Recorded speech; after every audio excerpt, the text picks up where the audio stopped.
छत्तीसगढ़ में महतारी वंदन योजना लागू होने के बावजूद महिलाओं के मत प्रतिशत कम होने के मामले में पूर्व मंत्री डॉक्टर शिव डहरिया ने भाजपा पर बड़ा आरोप लगाया है। उन्होंने बयान दिया कि महतारी वंदन योजना से लगातार नाम काटे जा रहे हैं। जिनके पक्के घर हैं, ऐसी महिलाओं के नाम भी काटे गए हैं। उन्होंने ये भी दावा किया कि आगे और भी महिलाओं के नाम इस योजना से काटे जाएंगे और महिलाएं बीजेपी सरकार की कार्यप्रणाली से नाराज है।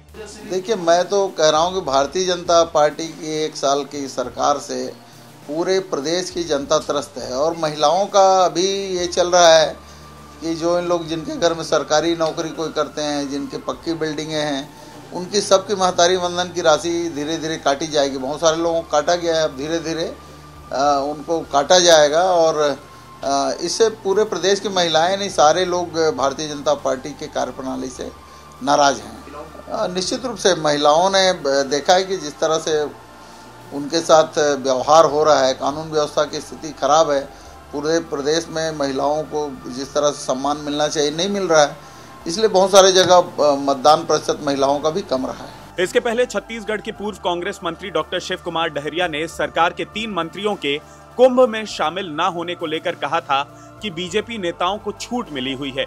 अगर वो किसी धार्मिक आयोजन में शामिल ना हो तो कोई उन पर टिप्पणी नहीं कर सकता, लेकिन अगर कांग्रेस का कोई नेता इसमें भाग ना ले तो उस पर निशाना साधा जाता है। डहरिया ने आगे कहा था कि बीजेपी के लोग धर्म के ठेकेदार बनते हैं। अब जवाब दें कि उनके 3 बड़े नेता आखिर कुंभ में क्यों नहीं गए। इनमें ओपी चौधरी और डिप्टी सीएम साहब शामिल हैं। इन पर भी टिप्पणी होनी चाहिए कि ये संस्थान विरोधी हैं। उन्होंने ये भी कहा कि बीजेपी को अपनी ही पार्टी के भीतर फैले दोहरे मापदंडों पर विचार करना चाहिए।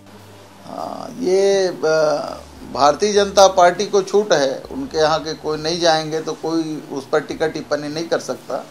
अगर कांग्रेस से कोई नहीं गया तो टीका टिप्पणी वो कर सकते हैं।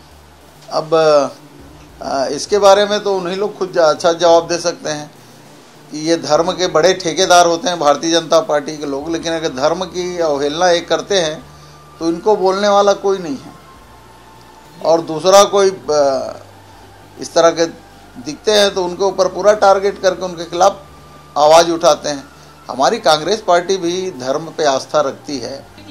अब इनके 3 बड़े नेता जो नहीं गए हैं, एक तो चौधरी जी हैं, दूसरे डिप्टी सीएम साहब हैं, ऐसे लोग के बारे में भी टीका टिप्पणी होनी चाहिए कि ये नहीं गए हैं तो ये भी सनातन विरोधी हैं। नगरीय निकाय चुनावों को लेकर उन्होंने कहा कि कांग्रेस की स्थिति इन चुनावों में मजबूत है और कांग्रेस पार्टी को कई स्थानों पर जीत मिलेगी। उन्होंने बीजेपी में बढ़ती गुटबाजी को इसकी मुख्य वजह बताया और कहा कि बीजेपी अपनी गुटबाजी के कारण डैमेज कंट्रोल करने में असमर्थ रही है। डहरिया ने यह भी दावा किया कि कांग्रेस ने अपने 5 वर्षों के शासन में नगरीय निकायों को मजबूत करने का काम किया है। राष्ट्रीय स्तर पर जो बड़े मापदंड स्थापित हुए हैं, उनका सीधा लाभ कांग्रेस को मिलेगा। उन्होंने ये भी आरोप लगाया कि वार्डों के परिसीमन में गड़बड़ी हुई है, जिससे मतदान प्रभावित हुआ। उन्होंने कहा कि जहां भी कम मतदान हुआ वहां कांग्रेस को सीधा लाभ मिलेगा। देखिए, हमारे नगर निकाय में स्थिति अच्छी है, बहुत सारी जगह हम जीतेंगे और भारतीय जनता पार्टी में गुटबाजी बहुत था। इनके जो लोग हैं वो बहुत सारे निर्दलीय खड़ा हो गए थे, तो इनकी पार्टी में डैमेज कंट्रोल भी इन लोग नहीं कर पाए। हमारी कांग्रेस पार्टी ने जो 5 साल की सरकार थी उसमें नगरीय निकायों को मजबूत करने का काम किया है और विकास के जो काम होने चाहिए वो बेहतर हुए हैं और राष्ट्रीय स्तर पे भी बड़े मापदंड हमारी सरकार के समय स्थापित हुए हैं। उसका लाभ कांग्रेस पार्टी को मिलेगा और अभी जो इन लोगों ने जो परिसीमन किया था वार्डों का, उससे अब ये चुनाव के बाद स्पष्ट हो गया कि जो परिसीमन किया गया तो बहुत गलत तरीके से किया गया था, उससे सीधे मतदान प्रभावित हुए हैं। भाजपा के लोग भी अब इस बात को स्वीकार रहे हैं कि जो परिसीमन हुआ तो उसमें बहुत सारी गलती हुई थी। अब देखने वाली बात ये होगी कि इन नगरीय निकाय चुनावों के रिजल्ट में आखिर क्या कुछ निकलकर सामने आता है। क्या वाकई महिलाएं भाजपा से नाराज चल रही हैं? आपको क्या लगता है? कमेंट में अपनी राय जरूर दीजिएगा। इसके साथ ही इस वीडियो को ज्यादा से ज्यादा लाइक और शेयर करें और IBC 24 के हमारे YouTube चैनल खबर विभाग को अभी सब्सक्राइब कर लें। नमस्कार।